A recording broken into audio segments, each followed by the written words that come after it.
Bismillahirrahmanirrahim. Assalamualaikum warahmatullahi wabarakatuh.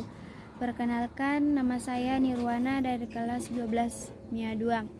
Di sini saya akan mempresentasikan materi tentang perbedaan antara debit dan kredit dalam akuntansi. Nah, saya akan menjelaskan terlebih dahulu apa itu debit dan kredit. Debit merupakan pencatatan akuntansi di mana aset atau biaya mengalami suatu peningkatan atau penambahan.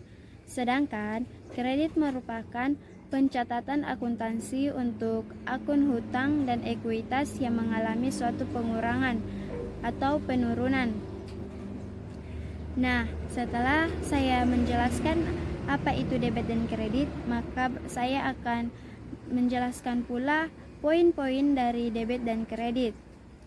Yang pertama, saya akan menjelaskan poin-poin dari debit. Poin dari debit yang pertama yaitu aset. Aset atau aktiva merupakan akuntansi.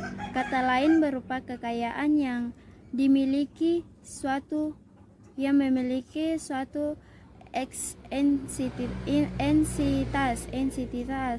entitas. Contoh aset berupa rumah, tanah, mobil, dan lain-lain. Yang kedua, draw. Draw adalah penarikan atau pengambilan uang dalam suatu perusahaan. Misalnya, Anda mengambil uang dari suatu perusahaan sebesar 1 juta rupiah untuk keperluan pribadi. Yang ketiga yaitu expense. Expense adalah pengurangan dari pendapatan yang akan menghasilkan laba bersih sebelum pajak pada laporan laba rugi. Contohnya, Anda mengeluarkan uang untuk sewa rumah di suatu kota sebesar 50 juta rupiah per tahunnya. Nah, setelah itu saya akan menjelaskan pula poin-poin dari kredit. Poin-poin dari kredit yang pertama yaitu liabilitas. Liabilitas adalah hutang yang dilunasi atau pelayanan yang harus dilakukan pada masa datang pada pihak yang lain. Contohnya, Anda meminjam uang ke bank 10 juta untuk membeli mobil. Maka mobil tersebut akan menjadi aset harta tetap. Uang adalah kewajiban Anda untuk mengembalikan ke bank. Yang kedua yaitu equity. Equity adalah besarnya hak atau kepentingan pemilik perusahaan pada harta perusahaan. Equity ini berhubungan apakah bisnis Anda profit atau loss, apakah untung atau rugi. Dan yang ketiga yaitu revenue.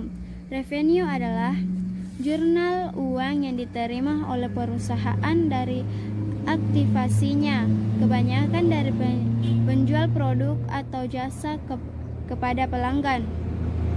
Contohnya, Anda bekerja, kemudian Anda mendapatkan gaji. Uang yang Anda terima merupakan hasil dari jerih payah Anda sendiri. Nah, itu adalah poin-poin dari debit dan kredit. Berikutnya, saya akan memaparkan contoh soal dari debit dan kredit. Yang pertama, Anda meminjam uang di bank sebesar 20 juta rupiah. Yang kedua, Anda membeli sebuah mobil seharga 100 juta rupiah. Ketiga, Anda membayar sewa rumah sebesar 25 juta rupiah. Keempat, Anda memperoleh penghasilan sebesar 10 juta rupiah. Dan yang kelima, Anda mengambil uang 8 juta di luar bisnis.